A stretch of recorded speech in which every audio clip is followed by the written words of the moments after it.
Salut Céline, salut Ludo. Salut Guillaume. Salut Guillaume. Je suis ravi de vous recevoir aujourd'hui. Merci beaucoup de votre temps. C'est toujours un grand plaisir. Je vous le dis à chaque fois et vous le savez. On va parler aujourd'hui de votre participation à pardon, pas à la quatrième, à la 40e édition du marathon de 40. sable légendaire de l'eau a coulé sous les ponts depuis la quatrième. Alors on est aujourd'hui le 16 avril, c'est la journée mondiale de la voix. Donc je sais pas exactement en quoi ça consiste, mais je me dis que c'est pas déconnant finalement d'enregistrer un podcast le jour de la journée mondiale de la voix. Donc merci Ok. beaucoup Ah, faut de, qu'on envoie un message à Ludo alors. Ah ouais. Ludo Collet. Eh ben oui, c'est vrai, la voix, The Voice. Exactement, on va lui souhaiter bonne fête.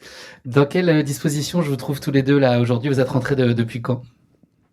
On est arrivé Lundi à Genève. ouais, lundi à Genève, mais chez nous mardi, voilà. Donc on est rentré assez vite après la course, quoi. Comment vous vous sentez là? Moi, un petit peu fatiguée, mais ouais, c'est plus, je pense, une dette de sommeil que j'ai envers ma personne. Ok, Voilà. Et puis moi, ça va pas mal. On a vu notre kiné hier et ça pas va. trop de Je pense dégâts qu'elle était visibles. assez agréablement surprise que musculairement, ça va pas trop mal, ouais. Toi, Céline, on rentrera dans l'expérience en détail, mais pareil, il y avait pas mal de contraintes pour toi avant la course. Là, pareil, physiquement, c'est quoi la cartographie là au sortir de la course aujourd'hui? Non, bah, elle était étonnée aussi et puis moi aussi finalement, plus les étapes avançaient et mieux ça allait finalement au niveau du ressenti, de mes jambes donc non, c'est vrai qu'on est étonné que le corps, réagisse comme ça. C'est ça le protocole finalement, faut que tu restes dans le désert C'est indéfiniment ça, en pour fait, c'est ce que je lui ai retrouver dit. Je lui ai dit: tes «Faut que je sensations. mette, un stress pas possible à mon corps pour qu'il réponde bien, c'est bien». Vous ne connaissiez pas l'un et l'autre ce Legendary. Là, qu'est-ce qui vous a fait envie au tout début? Là, qu'est-ce qui a allumé la flamme? C'est de la curiosité? Ouais, curiosité, en fait, moi je m'étais toujours dit que j'allais aller essayer voir ce que ça faisait les courses à étapes. Là, c'était les 40 ans, donc on a reçu une invitation de la course pour le faire et le faire tous les deux. Pas forcément ensemble, mais donc voilà, c'est aussi ce qui nous a décidé, c'est bah, l'occasion. Voilà, une opportunité qu'on rate pas, et puis et puis ouais, c'est vrai qu'on en a entendu parler en bien et en moins bien, et donc on s'est dit, bah, C'était le moment de se faire une idée, ouais. faut aller voir ce que c'est. Céline, tu connaissais toi le désert dans un autre contexte peut-être, plus touristique ou autre? T'avais déjà mis les pieds là-bas? Oui, il y a très longtemps, on était allés au Maroc et puis on était retournés en Tunisie avec les filles et on avait fait un petit peu du désert avec les oasis et tout, mais ouais, je me rappelais pas d'aussi grande étendue, comme ça. On était plus allés dans les dunes en fait, ouais, les choses qu'on voit un peu sur les images, couramment, mais ouais, des grandes étendues comme ça, quelquefois même avec des pierres et tout, je me rappelais pas. Ouais, Lud- il y a quand même beaucoup de pierres en fait, c'est pas que du sable en fait. Ouais, ouais. On a pas mal d'images parce que c'est quand même les plus belles, où Avec c'est Les les du dunes sont les plus sable, des dunes. spectaculaires, les djebels. Voilà, ça reste après, comment ça s'appelait? Des règles, du coup? Oui. Les règles et Bon. ergs, j'ai toujours pas compris la différence. On va essayer de m'expliquer à chaque fois, mais Et ouais, et du coup, ouais, il y a des grandes étendues et c'est vrai que des fois, ça peut être un peu démoralisant aussi, pendant la course quand on voit, comme ça, bah, la ligne de fanion, enfin d'ailleurs qu'on voit pas le bout de la ligne de fanion, et puis qu'on voit que c'est tout plat à perte de vue, et et ça avance ouais. pas. Ouais, encore toi, tu avais personne devant. Nous, on avait les personnes devant et on les voyait grandes devant nous et des fourmis là-bas au fond. On s'est dit: «Ouh là là, ça va être long». Toi, Ludo, t'as quand même souvent un petit Mohamed devant là. Ouais, ouais, j'avais, ouais, enfin devant, ou à côté, en fait, ça dépend des Mm, étapes, mm. mais ouais, des fois je les voyais même plus, donc sur les premières étapes, je les voyais même plus, et sinon, ouais, ils étaient un peu moins loin, ouais. Ludo, on peut dire que tu as orienté toute ta préparation hivernale sur cette course. Tu as fait vraiment une prépa très spécifique avec pas mal de ski alpi, de montagne, de neige. Enfin voilà, tu t'es vraiment mis dans les dispositions les plus adaptées pour le désert, c'est ça? Du coup, tu es capitalisé sur tes acquis, on va dire, physiquement, pour cette course? Ouais, non, mais c'est que je voulais pas rater en fait la saison de ski, pour deux raisons. C'est déjà le ski parce que j'aime bien ça, et puis aussi le fait de faire cette saison de ski, je pense, m'aide à tenir aussi un petit peu dans le temps, à couper entre guillemets, parce que c'est pas couper physiquement, mais voilà, changer de sport. Donc je voulais pas trop me focaliser dessus, même si j'ai gardé un peu plus de course à pied. J'ai quand même fait ma saison, et c'est vrai qu'après la Pyramida, bah, au final, j'ai eu que 2 semaines pour préparer spécifiquement cette course en running. Mais avant la Pyramenta, on avait déjà commencé un peu la préparation, acclimatation, chaleur avec Céline. Ouais. Quel niveau de certitude pour toi, Céline? Là, tu as eu une année dernière assez compliquée, on peut le dire, à cause de tes genoux. Mhm. L'idée était assez enfin, acquise d'emblée. Le marathon des sables, il allait se faire en marchant pour toi. Est-ce que il y a de la frustration qui domine ou ça reste quand même une réjouissance et le plaisir de vivre l'expérience ou il y a une part de frustration de ne pas pouvoir le vivre pleinement habituellement, notamment quand tu fais tes courses avec Ludo, tu fais là où vous êtes, enfin c'est pas de la marche quoi. Non. Comment tu l'abordes? Ben, finalement, je dois être heureuse de comment ça s'est passé, puisqu'en fait, les 3 dernières semaines, j'étais vraiment, dans le mal, on va dire. J'avais fait un petit trail blanc, en février et après ça, ça allait pas bien du tout. Du coup, j'avais fait toute ma prépa en marchant, en me disant que de toute manière, sur le marathon des sables, je ferais en marchant et puis au final, ben, j'ai quand même trouvé, les ressources pour, trottiner, on va dire, parce qu'on peut pas appeler ça de la course à pied, de toute manière, même avec le sac à dos, c'est compliqué de réellement courir. Donc non, la première étape a été très dure dans ma tête. Je suis rentrée à la tente en me disant, «À quoi bon, faire ce truc?» J'ai eu du mal à accepter, même si je m'étais préparée dans la tête, hein, j'ai eu vraiment du mal à accepter le fait que, bah, que j'aille aussi doucement Mmh. et que tout le monde me double finalement. Et puis après, bah, le lendemain, déjà c'est parti beaucoup moins vite. Ils se sont tous calmés un petit peu là et ils se sont dit: «Il y a du taf à faire encore derrière donc on va se calmer». C'est parti moins vite et puis je me suis rendu compte que finalement même en marchant parce que la deuxième étape, la 40-40, je l'ai vraiment faite, en marchant de A à Z et je me rendais compte que finalement en marchant à un très bon rythme, bah, finalement, j'allais aussi vite que ceux qui trottinaient, qui alternaient, trottiner et marcher. Donc déjà, ça allait un petit peu mieux et puis, ben, puis ouais, non, en fait, le fait que ça soit des climats secs, finalement mes genoux répondent mieux et je m'en étais déjà rendu compte à La Réunion et puis, quand on avait été à Tahiti, je sais pas, mes genoux supportent mieux la L'air sec là-bas. Hein. non, pas Tahiti, mais en tout cas, je sais pas, les îles ou le dépaysement me convient et c'est vrai que j'arrive un peu à mieux courir qu'ici. Bon, je sais pas. Après, ce qui m'a sauvée, je pense, c'est qu'il y ait le fait qu'il y ait pas de dénivelé, donc pas de descente et moins de choc sur les genoux. Mmh. Je pense que ça m'a sauvée sur le truc. Mais oui, non, l'étape de 100 kilomètres, j'ai voulu l'aborder très sagement et je suis partie, complètement en marchant. J'ai pas fait un seul pas de course et je peux te dire que ça a été, très, très long, Mmh. très, très long. On va revenir là dans le détail des différentes étapes. Mmh. Avant le départ, peut-être, il y a quelque chose d'assez inhabituel quand même, qui est l'organisation logistique. Est-ce que vous avez trouvé ça déstabilisant? Je sais que pour plein de coureurs, il y a quand même une charge mentale un peu forte là, quand il faut vraiment empiler, arriver à anticiper ce dont on aura besoin le cinquième jour comme repas, être sûr. Enfin, il n'y a pas de plan B en fait, c'est ça la difficulté. Donc tout ce que tu emmènes, si c'est pas les bonnes chaussettes, si c'est pas le bon truc, si t'as pas assez. Puis il y a des arbitrages, je trouve, à faire entre est-ce que tu préfères avoir un peu plus froid ou avoir un peu plus à manger ou être un peu mieux soigné. Enfin, il y a plein de choses à faire. Comment est-ce que vous avez vécu ça? Est-ce que ça a été un casse-tête et ça a créé un peu d'inconfort? Alors, pour la nourriture, c'est surtout Céline qui a bossé. Elle s'est fiée un petit peu sur ce que proposait en fait le Marathon des Sables, Ouais. au niveau des repas, en tout cas lyophilisés. Moi, je me suis plus occupé, de la nutrition, de course.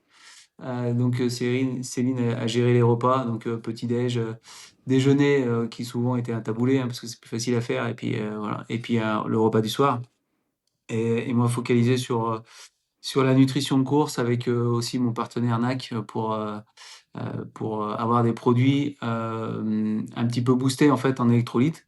Donc on n'avait pas des produits complètement de série où on a Mhm. demandé un peu plus, d'électrolytes pour, le marathon des sables et après il faut partir sur des estimations. Donc C'était compliqué, combien hein. d'heures en fait de course et cetera, connaissant pas le terrain, sachant que, bah, ouais, est-ce que c'est que du sable mou? Quelle vitesse on va courir? Donc moi j'ai pris en fait une base où je me suis dit: «Bah, je me base sur, quelle que soit l'étape, que ce soit 100 kilomètres, 40 ou 20, voilà, c'est 270, donc je considère que ce sera 27 heures de course, à 10 km/h», donc voilà Ok, et j'ai basé ma nutrition là-dessus et je dis: «C'est hyper 27 heures, intéressant. il me faut tant de poudre, donc 27 doses de poudre», c'est ce que je suis parti donc et puis après la récupération, donc on a pris de la boisson de récup aussi, donc en poudre, j'avais un peu plus de 2 kilogrammes de poudre, plus. Ouais, non, mais c'est là, on met Nickel les pour sacs, passer la douane. on met les sacs complets, ouais, on met les sacs complets dans le sac à dos, et puis des petites dosettes en plus, quoi. On a tout repackagé en fait, pour gagner du poids et surtout du volume. Le poids, c'est pas énorme parce qu'on a calculé, on gagnait entre 10 et 15 grammes Par Yoff. par Mm. lyophilisé. Alors, c'est pas énorme, mais on en a beaucoup parce qu'on Ouais, a c'est ça. Donc, 50 grammes plus 50 grammes, voilà, voilà, c'était 50 grammes par jour à peu près qu'on gagnait en repackageant, quoi. Vous copiez les manches de vos brosses à dents aussi pour gagner du poids, un grand classique.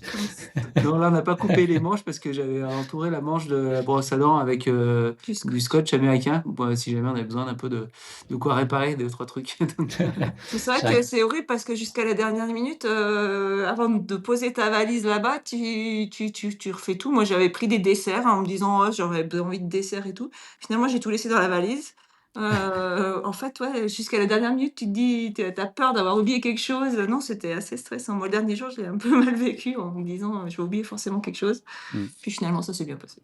ouais, après, moi, on était parti directement sur le fait, enfin, pour moi en tout cas, de pas avoir beaucoup de confort et de limiter vraiment tous les habits et de focaliser plus sur la nourriture. Voilà, vu que c'était pas l'objectif non plus de ma saison, l'objectif c'était de pas arriver malnutri ou dénutri puis de mettre longtemps à s'en remettre et de pas pouvoir après continuer la saison. Donc ouais, un focus particulier pour avoir suffisamment d'énergie. Et même si le marathon des sables demande 14 000 kilocalories, moi je suis parti avec 21 600. Et c'est Moi, 17 et quelques. voilà, c'est une avait un peu moins. Intéressant. Et ça t'a pas empêché d'avoir une très belle tenue à l'arrivée, même si t'avais pas pris, voilà, t'étais tout blanc, tout nickel. Ouais, En termes de... blanc et Non, rouge à des vu de moments, ça loin, ouais. dépend. Fallait pas trop zoomer dans les photos. Ça donnait quoi le poids de vos sacs? Vous avez une idée au départ? Alors moi j'étais à 7,5 sans lot au départ, hors claquettes que j'ai pris le premier jour seulement, après je les ai laissés, et hors repas du soir et petit déjeuner du matin. Parce qu'en fait on pouvait se pointer au check avec ce qu'on avait besoin pour le soir aussi, parce que ça faisait déjà partie de 7 jours, et le lendemain midi, quoi. Donc ça je l'avais enlevé, et donc du coup j'étais à 7,5. Moi, 9,2 kg. Ok. Parce que j'ai pris ma liseuse.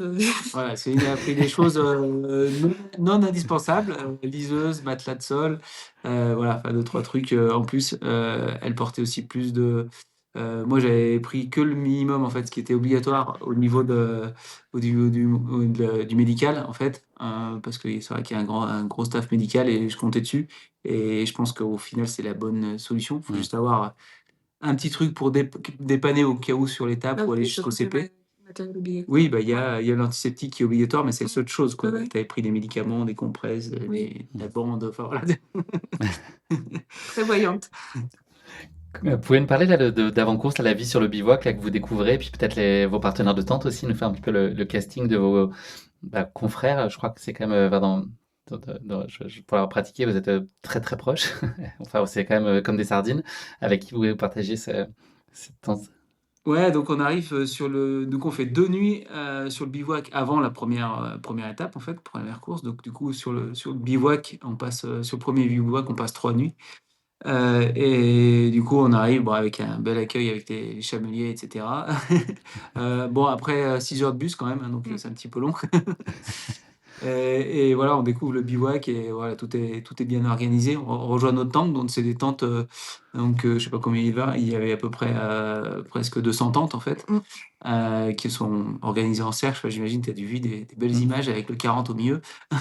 Exactement. Et répartis par pays aussi, il y a des zones en fonction Répartis en des pays. fait par pays en fait par langue en fait. Mm.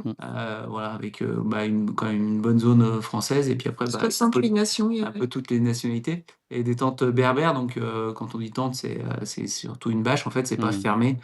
Voilà. Après, on a appris aussi à moduler un petit peu la tente en fonction pour se protéger du vent, pour avoir plus chaud, plus frais, plus d'ombre, voilà. Mais ouais, c'est déjà cette découverte. Puis juste un tapis berbère au sol. Sur les 2 premiers bivouacs, c'était du sable. Et après, ça a été moins du sable. Moins agréable. Mais ouais, après, on arrive dans la tente. Du coup, nous, on était avec Julien Absalon et Marie, donc sa compagne. Mhm. Julien Absalon, moi, je le connaissais. j'avais déjà rencontré, et on avait déjà couru ensemble à Paris sur les 10 km, donc un petit peu différent. Et puis après, les quatre autres, en fait, on ne connaissait pas, donc ils sont arrivés sur la tente. Et puis, bah, certains ne nous connaissaient pas non plus. Donc voilà, c'était marrant, cette petite zone, ce petit moment de Le découverte. flottement, ouais. Et puis voilà, on avait on avait une femme, en fait, Sylvie, avec son fils Werner, qui faisaient ensemble la course. Et Sylvie était la plus expérimentée parce qu'elle avait déjà fait une fois le marathon des sables il y a Il y a 15 ans. 15 ans. Et puis après, Thomas et Arnaud bah, découvraient comme nous, en fait, l'épreuve, quoi. Hmm. Julien qui était dans ton équipe aussi, hein, Ludo, parce qu'il y a Oui, aussi eu un Julien classement Absalon, c'est par ça. équipe. Julien Absalon et Marie, hein. C'est quoi vos objectifs à l'un et l'autre là sur la course? Est-ce qu'il y a un objectif toi, de haute performance là-dessus, Ludo, ou plus exploratoire? Et toi, Céline, on sait que c'est un peu contraint par ta condition. Donc, c'est quoi vos optiques respectives? Moi, clairement, c'était d'être finisheuse. Ça allait être bien. Hmm. Découvrir la course et puis, ouais, voir ce que ça pouvait donner ses genoux et voilà. Toi, Et Ludo, tu veux ouais. t'attaquer aux Marocains? On connaît leur réputation sur Non, non, place. non, j'avais pas la prétention de pouvoir battre les Marocains. Je m'étais dit que voilà, j'y allais plus en découverte, mais je ferais quand même. J'allais pas dire que j'allais me tourner les pouces. Je ferais avec la préparation que j'avais et puis je donnerais le maximum voilà, j'ai le maximum sur chaque étape. C'est ce que j'ai fait sur la première et ça m'a déjà bien fait mal aux jambes. Et non, après, aux prétentions de place, c'était difficile parce que voilà, sans connaître le terrain, enfin la vitesse, c'est pareil, les estimations, je savais pas trop. Et puis en connaissant peu, en fait, au Ouais, final, tu savais pas les adversaires, ouais, enfin, les Hmm. parties. euh, je savais pas trop où me placer. Maintenant, je m'étais dit, bah voilà, 10, rester dans le top 10, ce serait bien. Enfin, être dans le top 10, ce serait bien. Hmm. Et bah, top 5, ce serait bien, quoi. Après, bah, le podium, j'y pensais pas trop parce que c'est vrai que pour moi, les Marocains, de toute façon, étaient intouchables. Après, voilà, je connaissais d'autres coureurs comme Ryan, Ryan Sanders. comme Michael Gras, qui, bah, sur le papier, devait être beaucoup plus fort quand même que moi, Hmm. quoi. Vous êtes très aguerri sur de multiples formats et multiples courses depuis un certain nombre d'années. Est-ce qu'il y a peut-être d'appréhension un peu particulière sur cette course-là en particulier, à la veille du départ? Est-ce qu'il y a un truc qui suscite de l'interrogation et peut-être de l'inquiétude sur ce qui vous attend? Bah, pour moi, oui, c'est déjà l'étape en fait. Moi, j'ai pas fait de course, je crois pas avoir fait de course vraiment à étapes. Ça m'est arrivé des fois d'enchaîner deux courses le week-end. Enfin, il y a plus longtemps. Après, en ski, j'en ai fait, mais c'est pas pareil. Enfin, on Hmm. n'a quand même pas les mêmes chocs. Donc, c'est cet inconnu déjà en fait de la course à étapes, de savoir comment le corps va réagir, savoir si on aura assez à manger aussi, parce que c'est aussi un paramètre, si on arrivera à dormir. Donc, c'est un peu ces Le type de sol. incertitudes-là. Et puis, ouais, le terrain en fait, parce que c'est vrai que nous, on s'imagine le marathon des sables. J'avais couru quand j'étais au stage au camp Compressport, j'avais couru peut-être 500 mètres dans le sable. Et ouais, ça fatigue quand même bien sur une plage. Voilà, bon, j'avais fait que ça comme préparation. Après, j'avais essayé un petit peu dans la neige, mais c'est pas pareil. Et donc, ouais, se dire si ça dépend. Si on a du sable mou, en fait, tout le long, bah, ça va être 10 km/h, c'est peut-être optimiste au final. Ouais. Effectivement, bah, c'est très variable d'une étape pardon, c'est très variable d'une étape à l'autre, mais globalement, effectivement, il y a plein de moments où c'est plus des pistes un peu roulantes, caillouteuses. Ouais. Bah, d'une étape à l'autre, et même à l'intérieur de l'étape, hein, on Ouais. va avoir des zones en fait qui vont être C'est très variable, en fait. ultra roulantes et même presque faciles en fait, un terrain qui est très dégagé. Souvent après c'est des cailloux et puis bah, des fois c'est du sable, souvent dur et de temps en temps mou et voilà. Mmh. Ça y est, on se jette dans la première étape, donc c'est 35 km. Comment est-ce que vous l'abordez? Toi, Ludo, je crois que c'est plutôt une prise en main au début, plutôt un début d'étape assez prudent, et puis ensuite un peu plus tonique sur la fin, c'est ça? Ouais, c'est exactement ça, départ prudent. Moi, j'avais fait une petite course en fait avec tout le matériel que j'avais fait à Ouarzazate en fait, juste avant d'aller au bivouac, avec tout le matériel pour voir comment ça se comportait.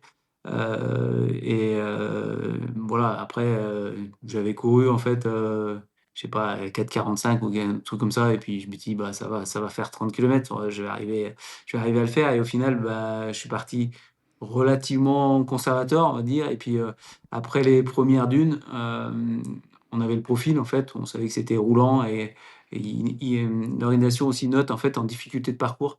Donc, on avait du vert pour partir, un peu de bleu, je crois, c'est un chemin un peu plus dur, et du vert pour terminer. Donc voilà, C'est vrai que le rouge arrivait au fur et à mesure des étapes, en fait. il y avait du jaune et du rouge après, il y a Ouais. 4 niveaux, quoi. C'est pas bon Donc, signe. première étape, c'est ouais, progressif. Et je me dis, après les dunes, bah, voilà, j'ai forcé un petit peu l'allure. Et c'était, ouais, j'ai terminé quand même bien dur, en fait, bien dans le dur. Je suis rentré un petit peu même sur le quatrième marocain, en fait, sur Hamed, Mhm. rentré un petit peu en fin d'étape. Mais bon, j'ai fini déjà bien cramé pour une première étape et avec quelques irritations dans le dos avec le sac. Et ouais, en me disant, bah, faut essayer aussi de s'alléger un petit peu, quoi. Déjà de tirer un petit peu les enseignes de la première étape.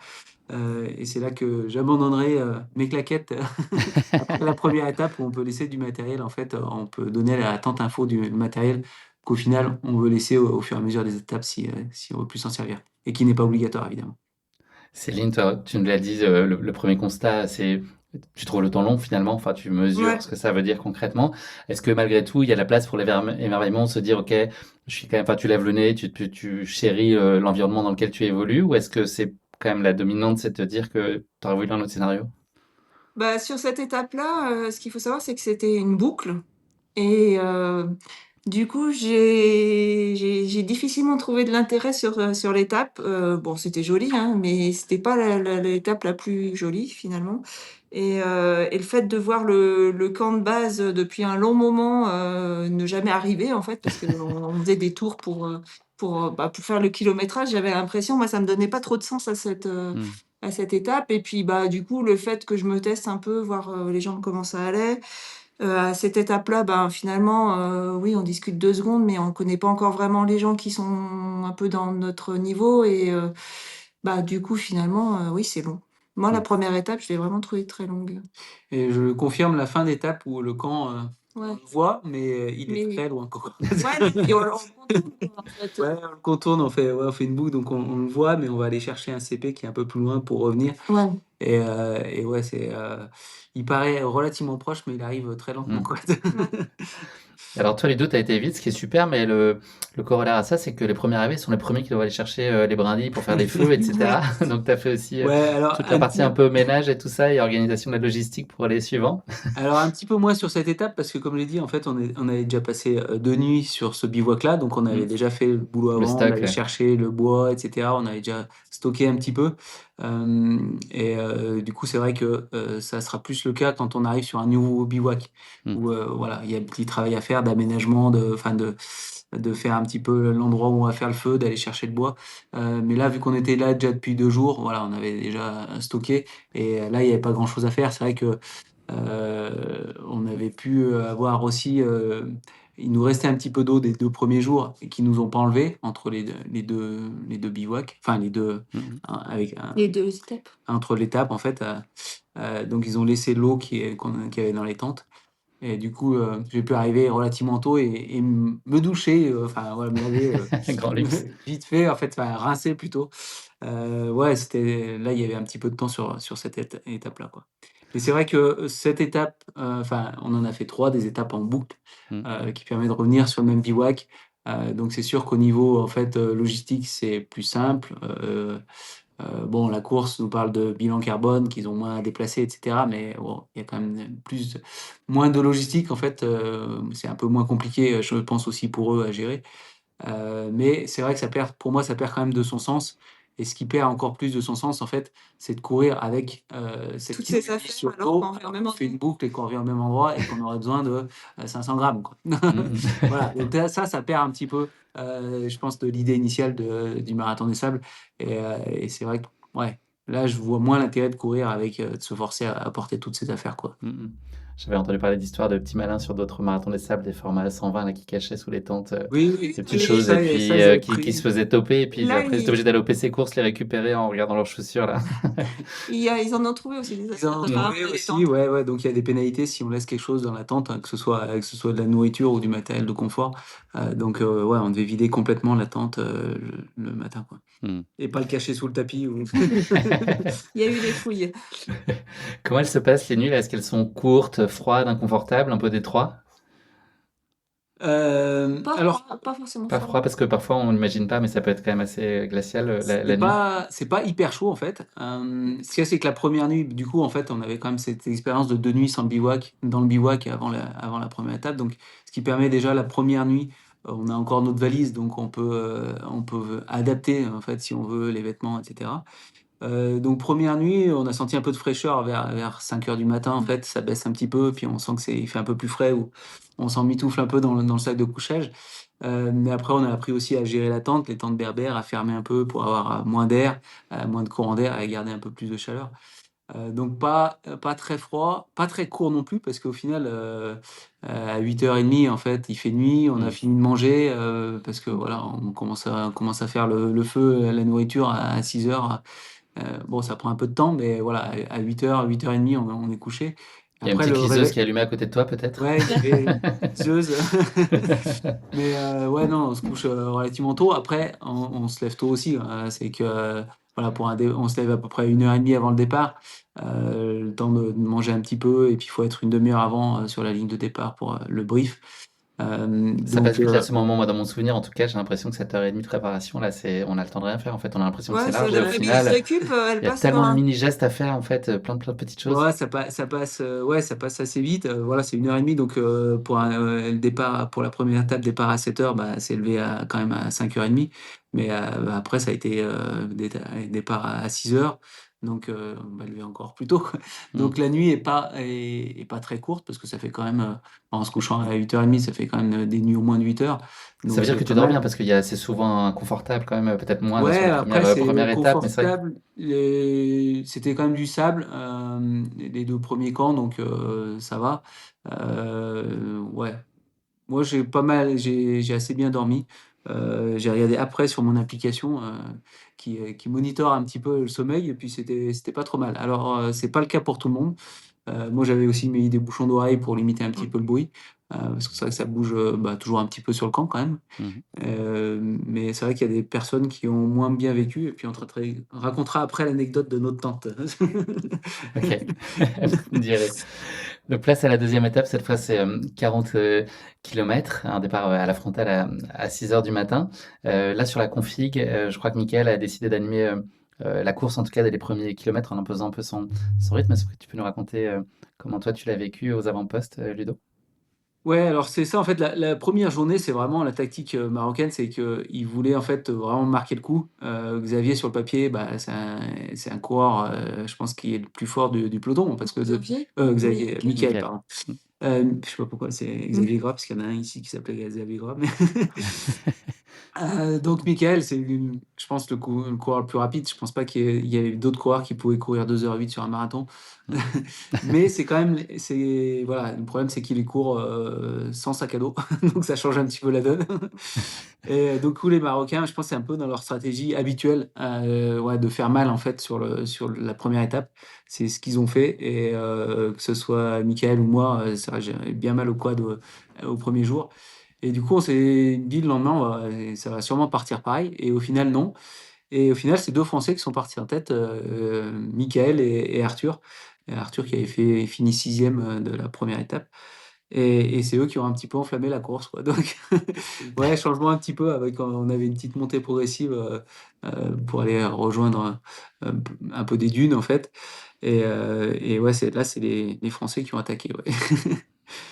Est-ce que vous sentez, là je sais pas pour toi Céline, que, le corps s'habitue déjà là, tu en as parlé au fur et à mesure là des journées, mais est-ce que déjà dès le deuxième jour, tu commences à trouver, ton rythme et puis aussi même peut-être, mentalement, un peu ça devient ton quotidien en fait ce rythme-là avec le bivouac qui trouve sa place, la course, les étapes, le réveil, le soir on range, Mhm. enfin tout se met en place à ce moment-là? Ouais, il y a une petite routine qui s'installe et puis, on devient de plus en plus organisé. Bon, Ludovic s'est foutu de moi tout le truc parce que je faisais que chercher de partout mes affaires, mais bah, plus ça allait, moins il y en avait, donc moins c'était à chercher. Non, oui, c'est le corps s'habitue, on prend un rythme. On sait que quand on va arriver, ben, on va se reposer, on va aller à la tente médicale pour faire soigner les pieds et puis après, ouais, ça s'enchaîne. Non, ça s'enchaîne vite, hein, finalement, hormis les étapes qui sont un peu longues, le reste, ça s'enchaîne vite. Donc, Ouais, pour moi, le deuxième jour, non, pas encore dans le move, en fait, d'avoir une adaptation. Premier jour, j'ai déjà trouvé long de courir, alors c'est que 35, mais de courir tout le temps. Et puis, sur la fin d'étape, on était plutôt sur du 4,05, 4,10 au kill, donc avec un sac, c'était déjà assez éprouvant. c'est fou. Et moi, j'ai marqué un petit peu le coup, en fait, je pense, sur la deuxième étape, où je pense, pour moi, c'est ma moins bonne étape. Et ouais, pas encore trouvé vraiment les marques et toujours cette peine à me dire: «Ouais, il faut toujours courir» et il y a jamais de moment en fait où, voilà, on peut se poser, marcher un coup, sur les montées. On voit sur le profil des montées qui paraissent, insurmontables, mais quand on ramène l'échelle, bah, voilà, c'est Mmh. sur, 50 m, donc au final, bah, on court tout le temps, quoi. Donc le deuxième jour encore un petit peu dans Oh, la grande dune, tu l'as pas couru quand même? non, mais ça, c'était pas le deuxième jour. Le Non. deuxième jour et on a tout couru, quoi. Deuxième jour, ah non, tout couru. J'ai eu un petit problème avec des extensions que j'avais mis, pour rajouter un peu de volume, sur mon sac. Voilà, où ça se baladait un petit peu. J'ai fini l'étape avec un petit peu comme une cartouchière, en fait, où OK, j'avais En vampire. très ouais, des pratique. trucs, voilà, pour, ouais, mes extensions qui avaient pas forcément, bien tenu. Mais ouais, toujours, pour moi, elle était un peu plus dure et je pense, ouais, moins performant, peut-être moins aller chercher loin sur Mmh. sur cette deuxième étape et ça s'est plus mis, en place après, quoi. Donc cinquième place pour toi, Ludo, en 3h12 et l'équipe est toujours deuxième à ce moment-là. Et pour donner un ordre d'idée, Céline, pour toi, c'est 16h23. Donc on voit quand même que c'est des longues balades dans ce terrain, pas toujours très facile. Je le dis là, et je pourrais le dire à chacune des étapes, mais pour parler des féminines, Marilyn Nakache donc, a remporté toutes les étapes successivement avec une maîtrise assez impressionnante. Donc voilà, ça a été le cas aussi sur cette deuxième étape. Il y a ensuite la troisième étape qui est la plus courte, 29 km, assez variée. Est-ce que celle-là, vous êtes à moitié dedans parce que tout le monde a déjà un peu la tête à l'étape reine qui est la plus longue de l'histoire du marathon des Sables Légendaires, 100 km le lendemain, la quatrième étape. Est-ce que voilà, c'est un petit point d'étape, un point de passage sur lequel vous n'êtes pas tellement, enfin voilà, qui vous fait pas tellement peur? Moi perso, j'ai beaucoup joué sur celle-là. J'avais pas mal aux jambes, du coup je me suis dit: «Bah, prends tout ce qui vient» et du coup j'ai pas mal couru sur cette étape, et je me suis dit: «Bah, on verra bien demain ce que ça donne». Et puis finalement non, je l'ai plutôt pas mal, aimée celle-là. On en a pas Ça parlé, allait pas Céline, mais mal. est-ce que tu es comme Jean-Jacques Goldman, là tu marches seul ou est-ce que tu es entouré, accompagné? Là Il y a je quand même des gens marche de ton niveau? là je marche encore seule. Ok. Je suis trop sauvage pour, me faire des amis aussi vite. Jamais avant la quatrième étape. Voilà, c'est ça. Non, mais là je marche encore seule.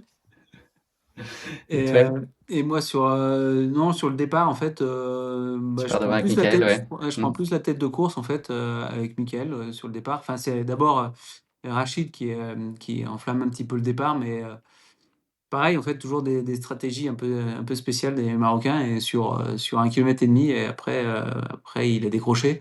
Ça n'empêche pas qu'il est revenu après. Parce que c'est, mais voilà, ouais, je pars relativement plus vite en tout cas que la première étape. Hem et ouais, ça reste quand même, une étape où il a fallu pas mal, bah, pas beaucoup courir quand même aussi encore.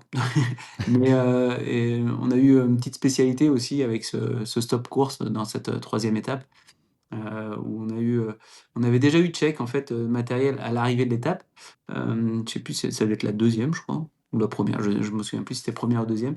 Mais là, ils nous ont fait un arrêt course, de 5 minutes, au milieu de l'étape quoi, enfin au dernier CP, Hmm. où on devait sortir tout notre matériel et vérifier, bah, ils cochaient tout le matériel obligatoire qu'on avait. Hem, Juste, pour être plus complet, je dirais qu'il faudrait qu'ils vérifient aussi en fait la quantité de nourriture qu'on a. Parce Mmh. qu'ils vérifient le matériel obligatoire, mais pas la nourriture. Et voilà. OK. Pour être vraiment clean, je pense qu'il faudrait vérifier, mais du coup, vu qu'on repackage un peu tout, c'est difficile aussi à vérifier, donc je comprends que c'est un petit peu bloquant, quoi. Oui. Là, cette prise de commande avec, Michael, tout ça, c'est des choses qui sont concertées, qui se dessinent? Est-ce qu'il y a aussi une stratégie, sans faire de géopolitique, mais entre occidentaux pour essayer d'aller aussi, tirer votre épingle du jeu? Les Marocains, c'est leur jardin, donc évidemment, ils connaissent, ils sont extrêmement expérimentés, les frères El Morabiti notamment.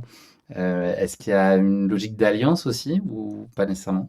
Non, non, pas logique d'alliance, mais voilà, ça me faisait plaisir aussi de courir un petit peu, avec Mika et c'est la première fois, en fait, où, vraiment on échange, en fait, pendant la course.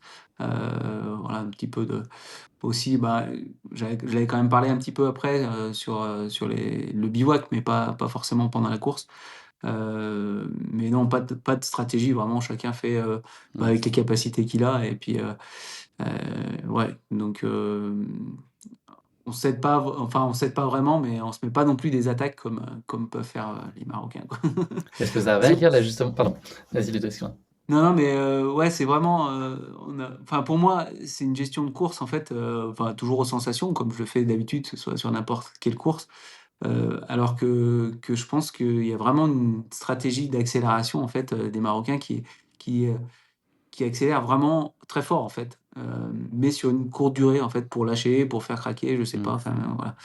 Mais non, moi, je reste, un petit peu quand même dans mon pace et puis, je connaissais bien et voilà, si à un moment je vais, vraiment passer comme ça dans le rouge, je vais mettre un peu de temps pour en revenir donc voilà, moi ça me perturbe pas plus que ça, quoi. On va dire qu'il y a un peu d'expérience quand même là-dedans. Mmh. Donc là, la stratégie, parce qu'il y a pas mal de choses qui se disent sur la stratégie qui peuvent être mise en place. Là, est-ce que vous arrivez à la lire au fur et à mesure des étapes sur à la fois les allures, les coups de bourre qu'ils peuvent mettre? Ils sont à deux, ils sont deux frères. Parfois, est-ce que l'un peut, t'as le sentiment qu'il vous emmène sur des chemins qui sont pas forcément les traces les plus optimales pour que l'autre emprunte le meilleur terrain? Est-ce que ça, c'est des choses que vous avez pu observer? Moi, oui, en fait, je me disais, bah, en fait, soit des fois, ils lisent pas forcément, le terrain au mieux, soit ils vont sur un terrain où peut-être c'est leur est plus favorable qu'à Mmh. nous, quoi. OK. Mais voilà, après, du coup, en fait, après chacun trouvait sa propre trajectoire. Bah, justement sur cette première étape, moi, j'avais pas suivi, en fait, Rachid, moi, j'avais pris une autre trajectoire. Mais voilà, après on reste quand même, pas trop loin du balisage et on a aussi assez vite appris, bah, à jouer aussi, alors apparemment ça s'appelle un peu à la marocaine. C'est, à vraiment jouer, vraiment les trajectoires. C'est-à-dire que le drapeau le plus loin qu'on va, c'est direct dessus, même si on voit un drapeau qui va faire, 50 mètres de détour. Mmh. Après sauf si, bah, il y a un obstacle ou, quelque chose comme ça, enfin voilà. Donc c'est, pas mal de coupes au final, sur, ouais, quand on voit assez loin en fait. Et d'autant plus, bah, on y reviendra après sur la longue étape parce que justement on avait du monde devant qui nous faisait voir un peu plus les trajectoires que les drapeaux, quoi. Ouais, c'est un avantage que quand tu es derrière, c'est que tu arrives à voir où il faut aller et du Mmh. coup, effectivement, à tirer un peu plus droit que si est balisé quelquefois. En fait, il y a pas dans la réglementation de course alors a priori, il y avait avant sur, l'ancienne direction, où il fallait qu'on soit à 50 mètres des drapeaux. Là, j'ai rien lu dans le règlement. Faudrait que je Mmh. revoie, mais en tout cas, j'ai pas lu dans le tableau des pénalités quelque chose là-dessus, sauf si on loupait un CP. Mais voilà, les CP, il y en a 3-4, Mmh. ça laisse pas mal de marge en fait, de Entre deux, ouais. voilà.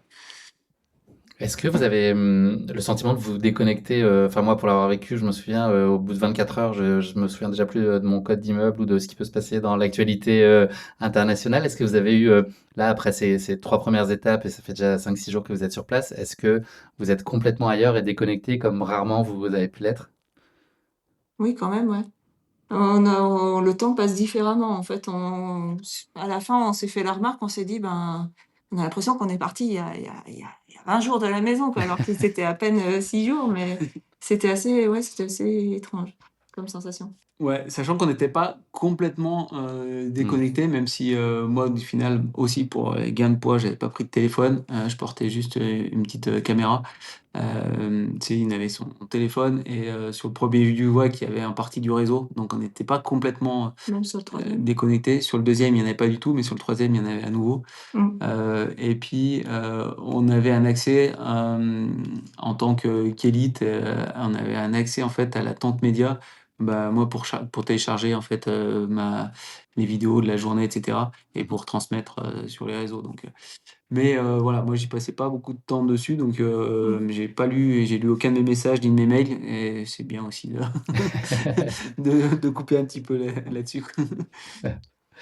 Est-ce que à l'approche là, de cette quatrième étape, qui est donc l'étape longue, est-ce que toi, Ludo, tu l'entrevois, parce que tu mises beaucoup dessus, en gros, on sait que c'est long, donc il y a plus de temps à reprendre aussi, ou l'occasion de marquer des écarts, c'est des efforts sur lesquels tu es très aguerri. Est-ce que tu la vois comme ta chance aussi de frapper un grand coup et d'essayer de jouer ton va-tout, de reprendre le max de temps sur cette étape-là, à l'expérience aussi? Alors, non, moi, c'est pas ma stratégie, mais beaucoup me l'ont fait, la stratégie. Ils m'ont dit, non, mais j'ai eu beaucoup de coureurs, enfin, qui me connaissaient et qui disaient, c'est ton étape, on compte sur toi. Enfin, puis en plus, sur cette étape de 100 km, donc les 100 premiers partent 2 heures après le reste du groupe. Et du coup, quand on a rattrapé les coureurs, voilà, c'était un petit peu toujours, on compte sur toi, enfin, c'est ton étape, c'est ton jour, voilà. Vas-y. Pas de Donc ça, je l'ai pression. entendu, donc c'est un peu les gens qui l'ont fait plus pour moi. Moi, j'avais plus d'appréhension déjà à le tenir, enfin, à tenir ce jour-là, à pas lâcher en fait. Mais voilà, en voulant faire ma course, comme dit mon coach, c'est toujours facile à dire, en fait, plus difficile à maintenir quand on est en course. Et je pense que c'est pour cette raison aussi que bah, j'ai pris les devants dès le départ. Après, Mika, on a fait un bon bout de route ensemble avec Mika. Mais dès le départ, en fait, voilà, j'ai pris les commandes et j'ai longtemps été, avant la première grande dune, j'ai longtemps été seul, à quelques mètres devant le groupe, à donner le rythme, quoi. Mm. Et voilà, après, on a fait un bout avec Mika, mais moi, l'objectif, c'était déjà de tenir, et je savais de toute façon que s'il y a des écarts à faire, que ce soit dans un sens, enfin, en perdre ou en gagner, ça allait être sur cette étape-là que ça allait. Voilà, sur les longues étapes où on reprend du temps, comme sur un ultra, c'est jamais dans les 50 ou 100 premiers kilomètres que les écarts se font, c'est après, quoi. Mm. Donc voilà, c'était un petit peu pareil sur cette étape-là. Et la stratégie, quand même, quelque part aussi, c'était de donner quand même un bon rythme sur le départ en se disant, bah, voilà, nous, on partait à 7 heures, donc moins à la fraîche que ceux qui étaient partis à 5, mais on dit, on a quand même quelques heures où bah, il va quand même faire frais et profiter bah, de cette fraîcheur pour courir, pour avancer. Et puis, bah, on aura le temps de réduire un petit peu après l'allure quand il fera chaud, quoi. Donc, c'est déjà ça la strat, quoi. Céline, là, tu sais que tu es parti pour un long moment, tu l'appréhendes, cette quatrième étape? Je sais pas si je l'appréhende. J'avais envisagé 24 heures en fait de marche parce que je m'étais dit que à la fin, forcément, j'allais aller moins vite. J'avoue que les 50 premiers, bon, je suis partie prudemment, hein. Là, je me suis dit, il faut absolument que j'assure, donc je suis partie en marchant. J'ai pas couru une seule fois sur les 100. J'avoue que les 50 premiers kilomètres ont été très très durs dans ma tête. En fait, je calculais le meilleur moment où c'était pour abandonner et ne pas me faire rapatrier trop vite à Ouarzazate. Puis après, je me disais, mais non, mais en fait, t'as mal nulle part, donc t'as pas de raison d'abandonner. Je repensais à les petits mots que mes filles m'avaient écrits, tout ça. T'as vu Et passer puis Ludo j'ai eu la aussi? chance. Comment? T'as vu passer Ludo aussi comme J'ai vu les passer passés? Ludo. Bah là, à ce moment-là, j'étais contente de le voir passer. Il était pas encore trop au fond du trou. Mais après, ça a été un peu ouais, de pire en pire. Et puis aux 50 kilomètres, ben, j'ai rencontré, quand je suis revenue dessus, Nicolas Mathieu, là, quelqu'un qu'on avait rencontré la veille. Mhm. Et du coup, je me suis dit, bon, bah, je vais rester un peu avec lui. On s'est mis d'accord de rester ensemble, puisque lui, il avait un petit coup de mou, ça allait un peu moins vite. Et puis voilà, il pensait qu'il allait pas pouvoir courir beaucoup plus. Et bah, du coup, on a un peu uni nos forces et on s'est tiré jusqu'au bout parce que, ouais, c'était finalement plus facile de discuter un peu et de passer le temps comme ça que d'être toute seule. Ça, je le savais, hein, mais bon, c'est pas Un évident, petit en temps fait. d'adaptation, ouais. Non, il faut un temps d'adaptation, puis c'est pas évident de trouver quelqu'un qui finalement est ton rythme et accepte de finalement aller un peu moins vite à des moments parce qu'il pourrait courir ou quelque chose et puis l'inverse. Je voulais pas embêter quelqu'un, donc on s'est mis d'accord et puis voilà, on a été ensemble au bout et on a récupéré aussi, au CP7, la femme de Julien Absalon qui, pareil, elle, marchait, mais elle avait dû s'arrêter, à un CP avant un peu plus longtemps que moi et du coup, je l'avais doublée à ce moment-là, j'avais pas vu que je l'avais doublée et on s'est retrouvés au CP7 et puis finalement, on a fini ensemble les 3 à se motiver d'aller au bout. Bon là, le seul objectif, c'était de plus s'arrêter et d'aller au bout le plus rapidement possible. Finalement, on a mis moins de 20 heures. Mmh. Le rythme a pas baissé et des fois, il me disait: «Ouais, Céline, tu es à 9:30, faut ralentir un peu». Non, on avait vraiment une bonne marche et voilà. Toi, Ludo, Ça, on c'est est beaucoup fait. à avoir vu ces images incroyables de cette ligne d'arrivée et des 12 secondes d'écart là, qui te séparent de moi. Tu peux nous raconter un peu avant ça, là, à quel moment l'étape peut-être se tourne ou le moment où Mohamed prend la tête. Je crois que Michael lâche à peu près au niveau du 70e. Il montre quelques signes de faiblesse, un coup de moins bien, une petite surchauffe. Comment tu vis, toi, cette fin de course?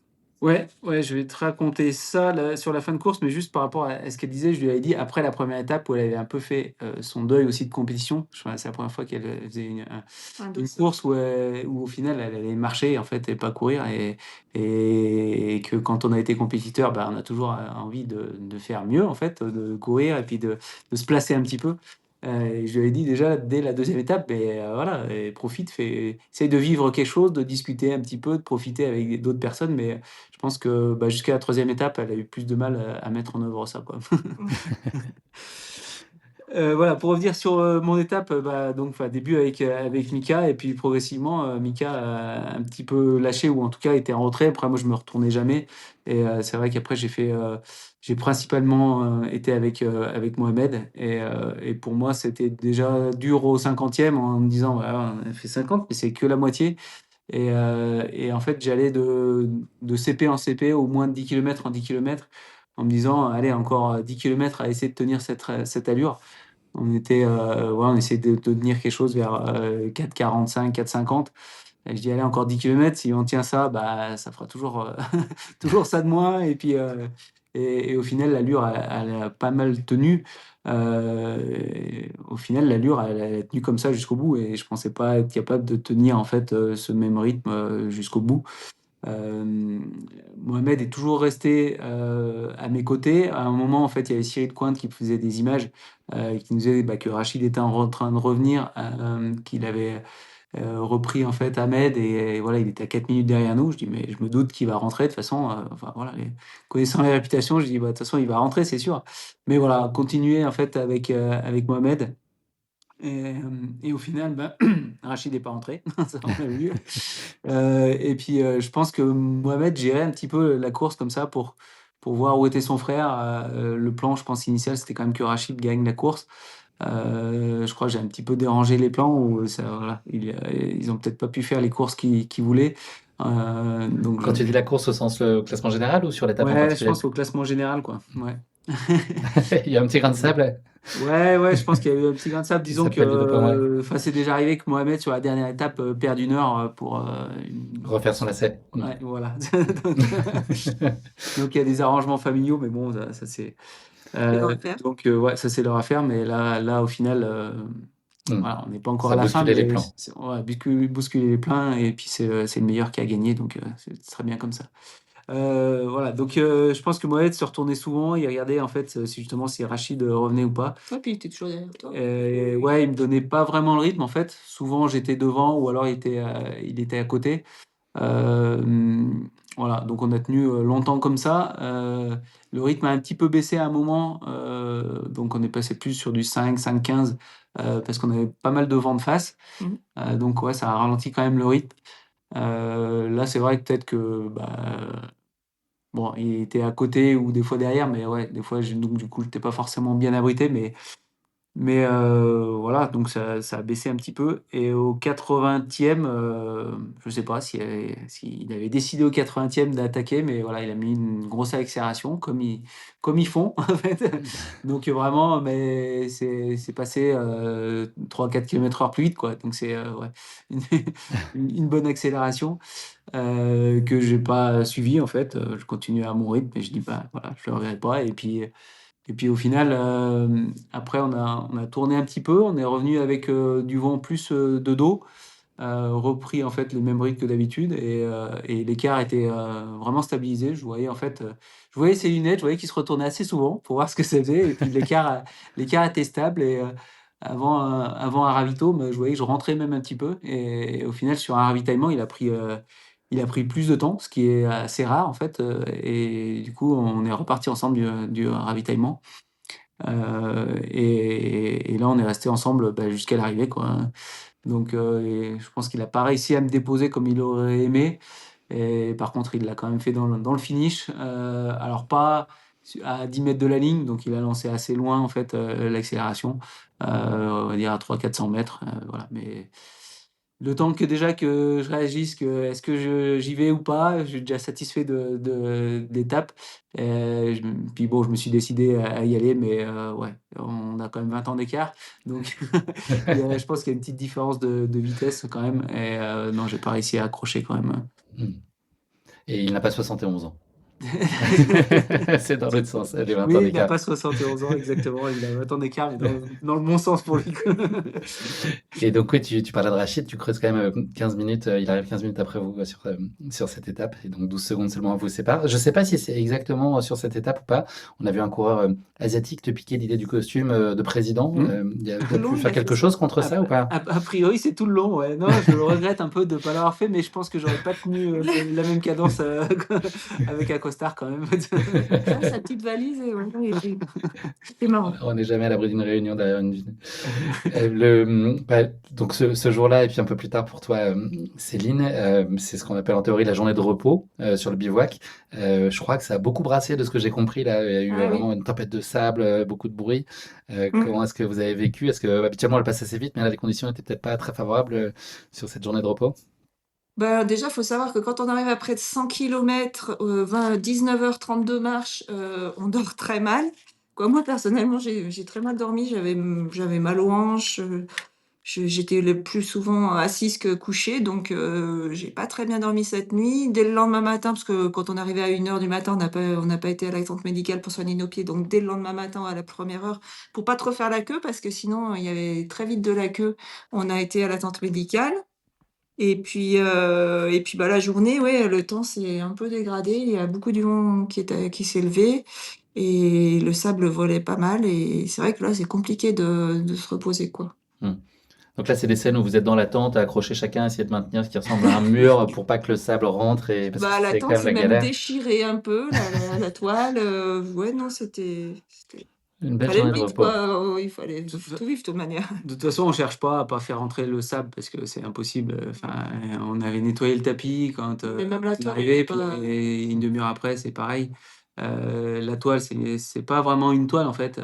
Bon, il a pas plu à part la dernière étape, mais je pense que c'est pas étanche et c'est en tout cas pas étanche au sable, donc ça doit pas l'être à l'eau. Hmm. Donc même à travers la toile, ça passe. Ouais. Donc ouais, moi Faut je éviter qu'il y ait une chaussette qui parte aussi à l'autre bout. Ça peut être ou un t-shirt qui parte à ouais, l'autre bout faut du désert rassembler un là. petit peu Ouais. toutes les affaires, mais ouais, sur cette longue étape, moi, je suis arrivé du coup relativement tôt, à 3h30, j'étais sur le camp. Et bon, j'ai quand même mis 1 heure avant de quitter la ligne parce que j'ai eu un peu du mal à me remettre quand même de l'étape. Mais après avoir récupéré mon bidon d'eau, j'aurais bien aimé me poser sur la tente et puis dans la tente et puis bouger, mais il fallait faire le boulot justement. C'est là où tu parlais, là, il fallait parce que faire là, l'étape. c'était caillouteux. Et là, pour le coup, bah, on regarde un Préparer petit la peu plancha le, pour les prochains, quoi. ouais, Ouais. ouais. On regarde un petit peu l'état du camp et là c'était vraiment cailloux. Donc enlever le plus gros des cailloux pour que ce soit quand même relativement plat. On avait pensé Allez chercher arriver à aller chercher du sable, mais avec ouais, une il fallait poubelle. faire 200 mètres pour aller chercher du sable pour adoucir un peu. On l'a pas fait au final. On s'est dit peut-être qu'on le fera le lendemain s'il y a pas trop de vent parce que nous le vent s'était bien levé aussi donc il y avait déjà du vent là. Mais bon, c'était enlever les cailloux, aller chercher en Creuser un fait. peu. chercher du bois en fait au plus proche parce que voilà, faire le tour du camp déjà, récupérer tout ce qui traîne un petit peu autour du camp avant que les autres coureurs arrivent en bois. Chercher aussi un petit peu des sardines de tente en fait, parce que souvent quand ils montent les tentes, ils en laissent traîner et on s'en servait pour pouvoir poser les gamelles sur le. On fait un Sur trou le fait feu. dans le sable, puis on peut poser les gamelles dessus. Donc voilà, tout ça, c'est la préparation du bivouac. Et aussi, on a fermé en fait la moitié de la tente parce qu'il y avait quand même pas mal de vent, donc pour protéger un petit peu. Et avant de se poser et de enfin enlever les chaussures, quoi. Donc ouais, c'était pas de tout repos, mais ouais, content. Une fois qu'on a fait le boulot, après, on est content de se poser. Et nos deux compatriotes, Arnaud et Thomas, sont arrivés, je sais pas, vers 8h, donc on avait fait une très belle course, hein. Mm. Thomas, qui est le premier arrivé, il doit être dans les centièmes, hein, et je parle de lui parce que justement, je te disais l'anecdote de notre Ah, tante.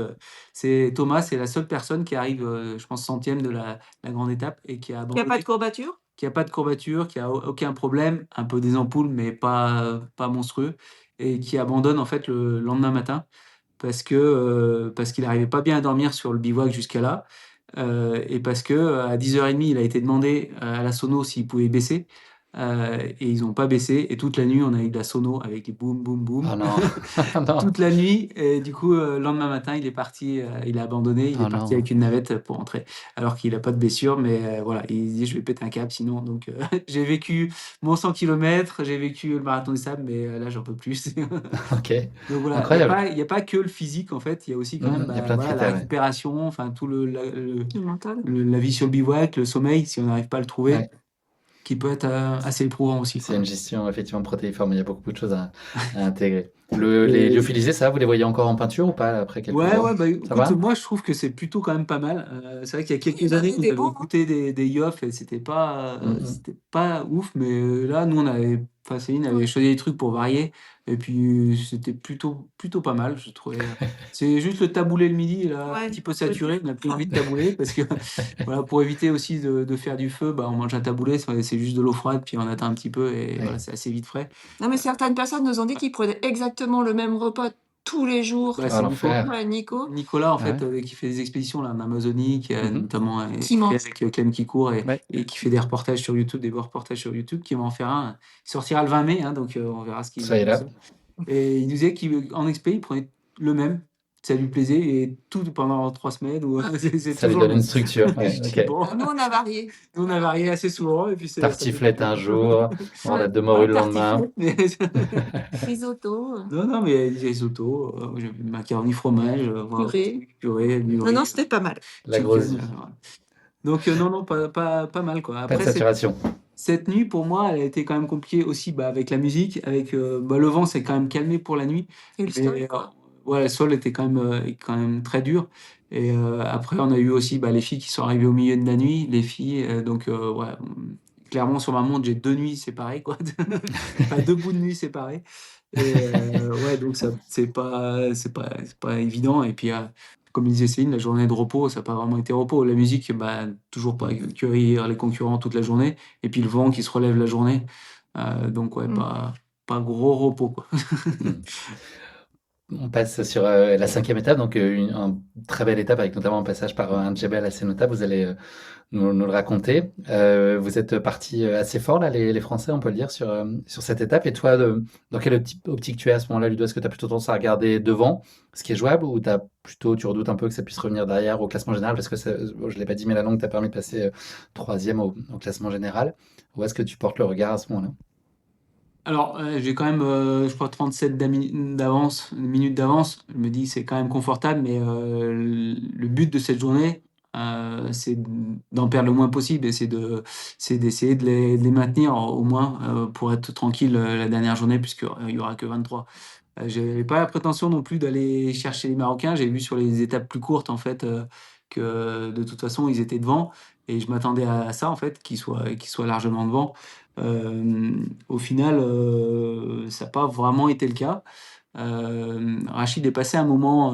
Alors, Mohamed, oui, en fait, a gagné encore une fois l'étape, hein. Il a fait 5 sur 6. Il en a laissé une à son frère, à son grand frère. Mais sur le Djebel, en fait, la montée du Djebel, Rachid avait pris quelques minutes d'avance. Et c'est vrai que j'ai réussi à rentrer en fait, dans la montée sur Rachid et à prendre un peu d'avance en descente. Et quand je reviens en bas de la descente de dune sur Mika, qui avait couru un peu plus longtemps avec Rachid, il me dit qu'il est pas au mieux. Donc je dis bah peut-être que je peux essayer de prendre un peu d'avance et puis peut-être que voilà, pourquoi pas quoi. Donc j'ai tenté un petit peu mais Rachid est quand même revenu et puis on a fait longtemps de la course ensemble en fait, quasiment jusqu'à la fin. Et Tu perds un peu de temps à la fin, c'est ça, toi, dans les je dunes, de perds ce un que je petit peu de comprends? temps à la fin dans les dunes.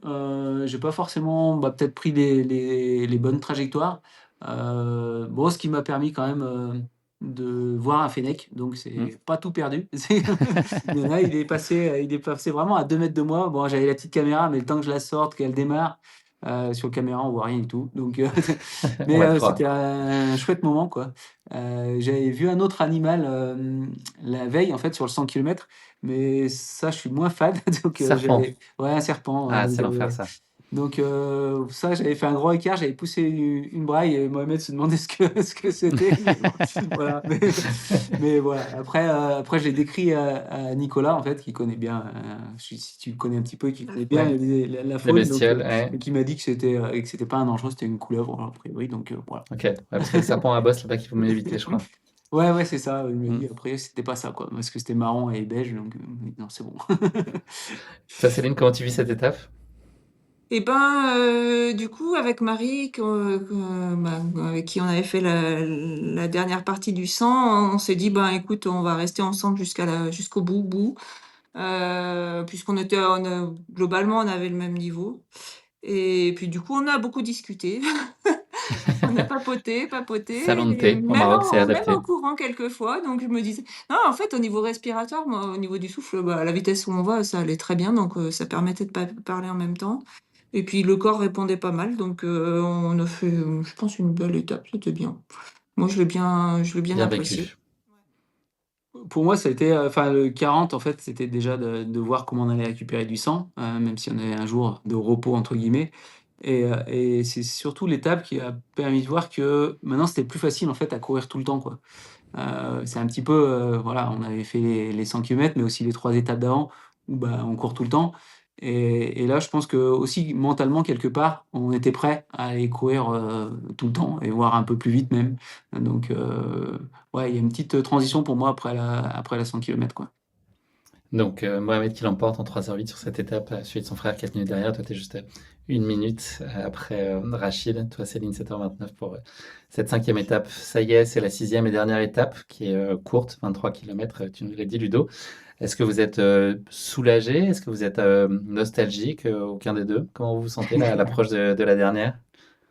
Quand même envie d'en finir, hein. Ouais, on est contente que ça se termine quand même. Envie d'en finir, à quoi on pense au départ? On pense aussi au repos qu'on va avoir, au coca. Moi, ça Ouais, m'a c'est quoi manqué un la petit première peu, un chose que petit vous avez coca envie de frais. retrouver à l'arrivée? C'est ça, un coca? Et ouais, on a pu prendre un coca parce qu'on arrivait près d'un hôtel et puis on a pu prendre un coca dans l'hôtel. Bon, après, le temps n'était pas de la partie sur l'arrivée, donc.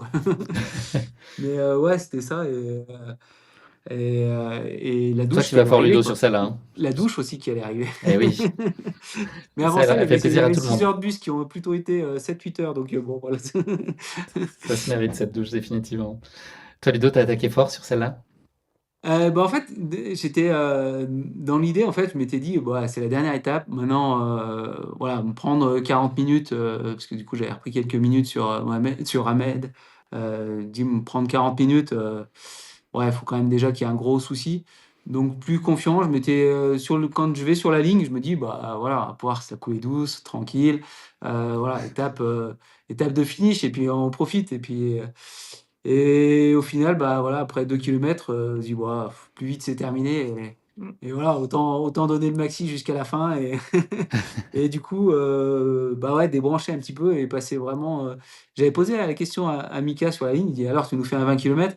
Il me dit, ouais, non, j'ai pas le goût, quoi. J'ai pas le goût, même pas les jambes. Et puis au final, bah ouais, je me suis dit, bah moi je vais essayer de, voilà, de faire ce qu'on peut. Et au final, ouais, je prends aussi les commandes sur cette étape-là. Et pareil, un T'es petit peu très sur. éprouvé là, Ludo, t'as l'impression de bien récupérer quand même là sur cette Non, sixième bah étape. là, Elle démarre, est-ce que c'est... au niveau musculaire, par rapport au premier jour, tu vois, enfin là, enfin, vraiment, j'ai plus trop de douleur. J'ai une contracture, vraiment un adducteur qui me fait un peu mal. Releveur en fait, mais ça qui est lié, je pense, au guêtre qui appuyait un petit peu sur un tendon, vraiment sur le coup de pied. Donc ça, je l'avais senti déjà depuis 2-3 jours. Donc voilà, il y a des petites douleurs, mais niveau musculaire, plutôt pas mal. Et du coup, là, une fois que j'ai un peu switché dans la tête, c'est à l'attaque. Et puis là, je dis, bah, je fais le maxi. Je donne à chaque fois qu'il y a un petit peu de motricité et qu'on peut accélérer, bah, j'essaye d'accélérer. Et j'étais content la première fois qu'on pense en dessous des 4 au kick. J'ai dit, ah, enfin, bon, après, on a un sac plus léger aussi. Et puis après, bah, au final, je suis resté assez longtemps sur 3,45, 3,50 en rythme.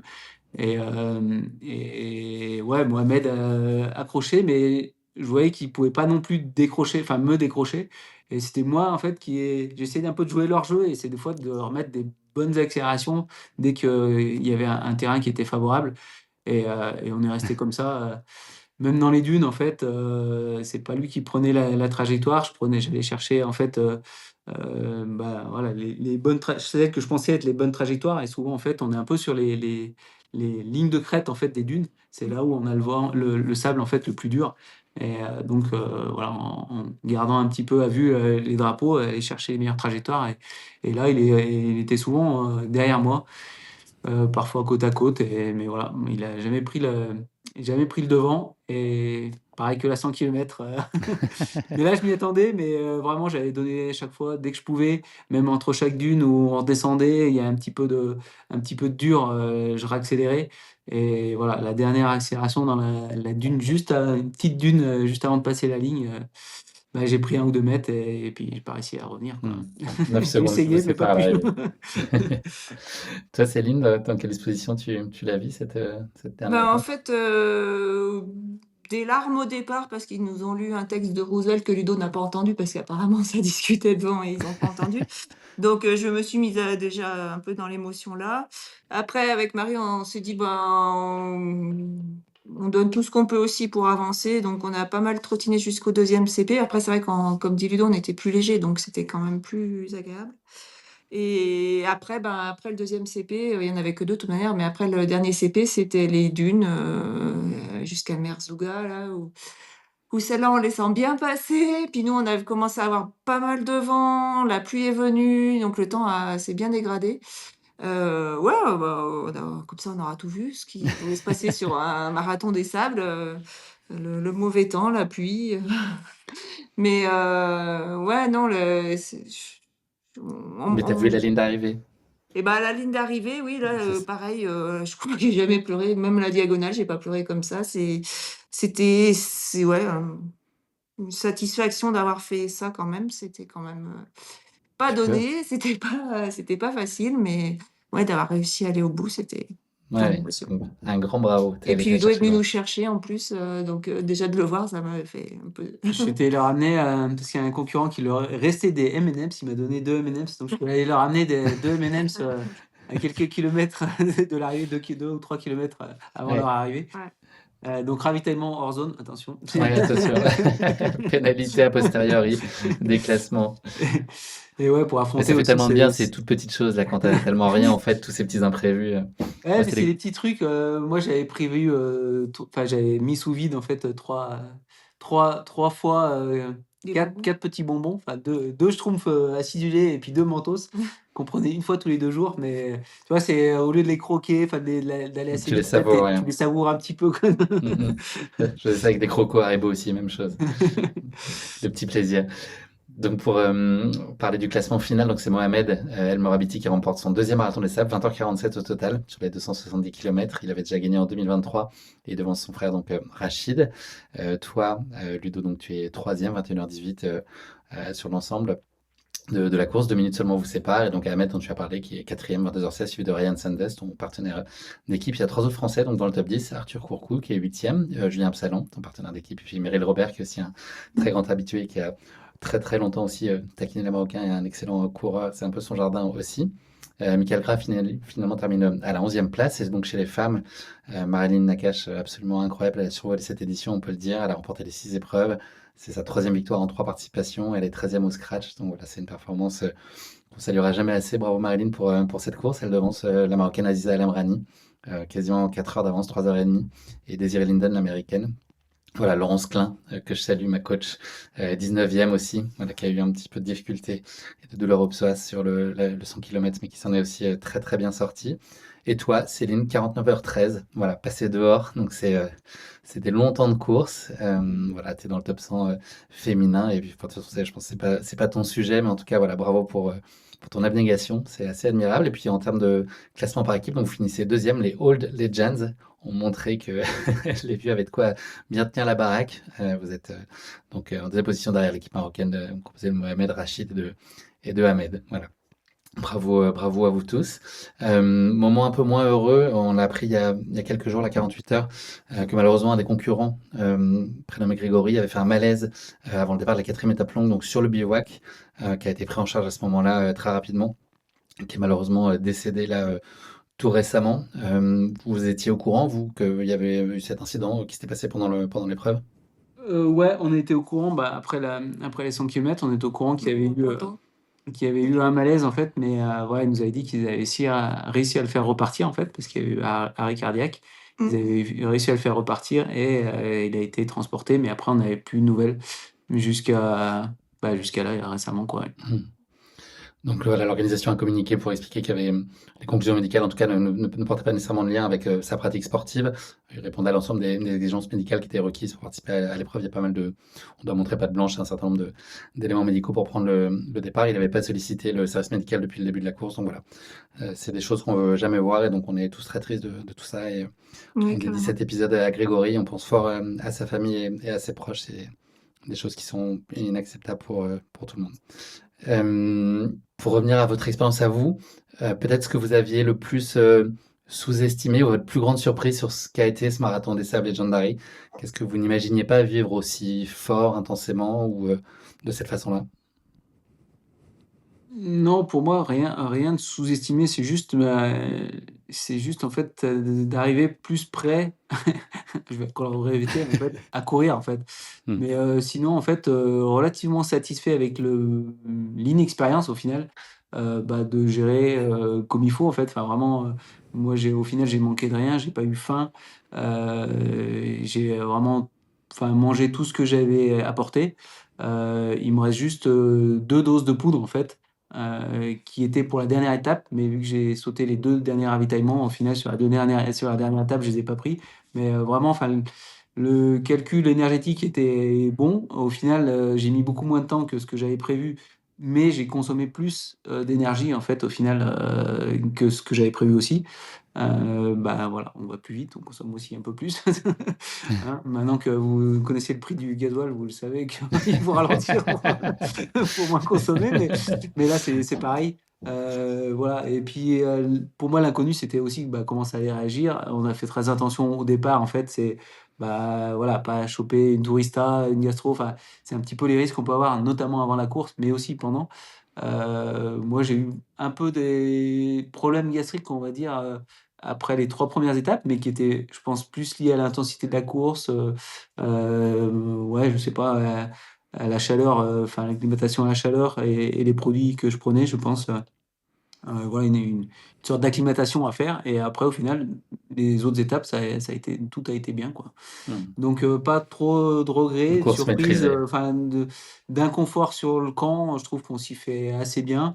Ouais, c'est sûr que c'est bien un bon matelas, mais au final, après la première nuit que j'ai fait sur un lit, j'avais eu plus mal au dos le matin en me levant que sur le camp. Donc, Et puis voilà. la douche trop chaude, c'est désagréable quand même. Et d'un point de vue humain, peut-être on n'en a pas parlé, c'est aussi une des vertus de ces courses par étapes, c'est que tu crées quand même du lien, tu vois des gens, surtout là, qui deviennent de plus en plus vulnérables. Ça a été aussi, j'imagine, peut-être différent de ce que tu avais pu expérimenter jusqu'à maintenant, enfin, mais pour toi aussi, Céline. Ouais, bah moi, c'est sûr que l'humain a pris le pas dessus finalement, puisque je me suis rendu compte que toute seule, j'y arriverais pas, parce que dans ma tête, ça allait pas suffisamment bien. Et le fait de, voilà, de trouver des compagnons de route, on va dire, ça renforce la chose. Moi, je trouvais ça une très belle aventure. On a fait des belles découvertes. Hmm. Ouais, belle découverte, puis quelques rencontres ou des gens qu'on apprend un peu mieux à connaître en fait, ou qu'on connaissait en fait peut-être par d'autres biais, et puis voilà, qu'on rencontre en vrai, c'est différent. Après, je pense on a plus en fait communiqué avec les gens qui étaient autour de nous dans les tentes. On s'est pas baladé dans chaque tente pour aller, Mmh. voilà, pour aller se balader, pour aller voir d'autres, mais voilà, les tentes qui étaient autour de nous. Voilà, on a appris un petit peu aussi, à les connaître, à découvrir des gens et aussi à vivre, bah, ouais, avec un petit peu d'inconfort, avec plus de simplicité et apprendre à gérer quelques trucs. Enfin, Heu, Julien, il me faisait rire parce que du coup, il jetait plus rien. Enfin, ça devenait, tu sais, non, mais c'est, à un moment, il avait récupéré, bah, sur le dernier bivouac et il y avait, près du camp, un petit bout de d'isorel, tu vois? Une sorte de carton. Il avait mis ça sous son matelas enfin, sous son duvet pour faire un peu moins de point dur. Rien ne se perd. Voilà, non, c'est ouais, voilà. Donc, c'était pas mal et puis, aussi, bah, la gestion de l'eau qui est moins rationné qu'il était par le passé, mais voilà, avec 5 litres, bah, faut tenir la journée, se laver un minimum si on veut, mais aussi avoir de quoi repartir le lendemain. Donc ouais, une gestion de l'eau qui est sympa aussi, mais ouais, tout cet aspect, humain, il est assez sympa, aussi, Hmm. assez sympa et au final, ouais, je pense que c'est quand même, une bonne expérience et puis, ça remet quelques même si on reprend vite le pas, mais ça remet quelques idées en place, quoi, donc c'est bien, quoi. Une image que vous gardez chacun, s'il en restait qu'une. Une photographie de ces 6 étapes, ces 7 jours sur place en course, et puis la dizaine de jours que vous avez passé au Maroc. Bon, moi, je vais retenir déjà Céline à l'arrivée, parce que c'est vrai elle a beaucoup pleuré. Donc, Céline à l'arrivée, et puis après, en paysage, je vais dire, et voilà, le djebel qu'on a fait, et la Hmm. descente, la belle dune qu'on a descendue, je crois que c'était assez chouette, quoi. Et, Céline, toi aussi? C'est le même moment? L'arrivée, le M&M's? Les Oui, bah, larmes? l'arrivée, bien sûr. Après, le petit Léon avec sa géolette, Ouais, ça, c'est beau. très beau. Et puis, ouais. ouais, et puis aussi les personnes amputées, en fait, c'était Jérémy, c'est ça, Hmm. Mmh. ça s'appelait? Voilà, qui a fait Premier amputé, avec une tibial, c'est lame. ça, à finir le MDS légendaire. Mmh. Donc, ouais, enfin, voilà, ça remet un petit peu aussi en place des Finalement, nos gens, problèmes sont pas des gros problèmes. voilà, qui vont se plaindre, en fait, enfin, des fois, on se plaint de choses, en fait, qui peuvent être assez minimes, et puis, il y a des gens qui arrivent à Hmm. surmonter, bien plus dur, quoi. Donc, Hmm, hmm. puis, voilà, ça reste quand même, faut dire que le marathon des sables est quand même une course un petit peu différente de ce qu'on a pu faire jusqu'à maintenant. On va dire que c'est une course qui est quand même moins compétitive. Voilà, Mmh. il y a une compétition, mais je pense que c'est pas le but premier de la Ah non, c'est compétition. vraiment d'arriver au bout et Et de c'est s'entraîner. vraiment, enfin, le but de l'organisation, c'est d'emmener les gens vivre une expérience dans le désert et d'aller se pousser en fait, assez loin, Hmm. bah, dans ce qu'ils Mmh. connaissent au niveau physique, et Ouais, des parce que gens qui sont finalement, pas le forcément, classement, a peu des d'importance. gens qui sont pas forcément ultra préparés avant. Hmm. Donc, voilà, on va dire qu'il y a deux courses en une Ouais. ou 2 objectifs en un dans cette organisation. Et puis je pense que mentalement, ça aide un certain nombre de coureurs à se trouver aussi. Enfin, ça t'emmène quand même dans des retranchements et sur un temps long qui t'amène aussi à plonger, à creuser en profondeur pour un peu se Je trouver pense qu'il y a des soi-même. personnes qui sont là pour ça, hein, notamment une voisine de tante, Candice, qui était un petit peu aussi là pour ça et qui nous a dit, que l'étape de 100 kilomètres, elle voulait la faire principalement seule pour ça, Hmm. voilà, pour, être, recentrée sur soi. Donc, voilà, c'est vrai on va pas tous, bah, au marathon des sables pour, aussi les mêmes objectifs, quoi. Hmm. Juste pour conclure cet épisode, donc la suite de vos saisons respectives. Toi, Ludo, il y a un trail, je crois, qui t'attend fin avril, et puis ensuite cap aux États-Unis en juillet, une échappée belle au mois d'août, côté des Templiers au mois d'octobre. Raconte-nous un petit peu le détail de ton programme, tes envies, là, comment t'abordes la suite. Bah voilà, je crois que tu as fait le tour, hein, nature. C'est vrai, je me suis rendu compte que Arc- j'avais tout dit. Argelès Nature Trail, je crois que ça s'appelle. Donc, on change un petit peu de format, hein, ça va être 23 kilomètres. Par contre, là, il y aura Tu veux qu'on 1003 de rajoute du dénivelé sur sable les sur, 23. sur le Donc, parcours? ça sera à peu près le dénivelé qu'on a fait, enfin, Sur un peu moins 270 bornes. que sur le C270. Donc, ouais, on change un petit peu de filière, on va dire. Il va falloir, ouais, ça va être un petit peu dur, hein, parce que c'est pas ce week-end-là, c'est celui d'après. Donc, il va Ça falloir arrive se vite. remettre un petit peu à trottiner. Et puis après, oui, on enchaîne sur la hard rock, échappée belle, et puis endurance des Templiers. Et on verra s'il y a quelques petites choses qui se mettent en place. Il y a aussi les stages avec Pulse Sport Factory en mai et puis en septembre. Donc voilà, des petites. On a de quoi s'occuper, c'est bon. Et puis il y a encore, parce que Céline elle a dit ouais, mais il y a aussi le chantier de ma fille. Bon, Ouais, on ce que a j'allais encore les dire. chantiers, on a encore des chantiers à faire, donc on a de quoi s'occuper, c'est bon. Toi, Céline, comment t'envisages la suite là? Qu'est-ce que tu Bah te écoute, sens en mesure de faire? je vais voir comment mes genoux continuent à évoluer, récupérer de ça, et puis non, prendre soin de mon mari. L'assistance, c'est déjà un bon travail. On C'est clair. verra. Voilà. Elle a refait une injection PRP ce matin, Voilà. donc on verra après aussi comment ça évolue avec ça.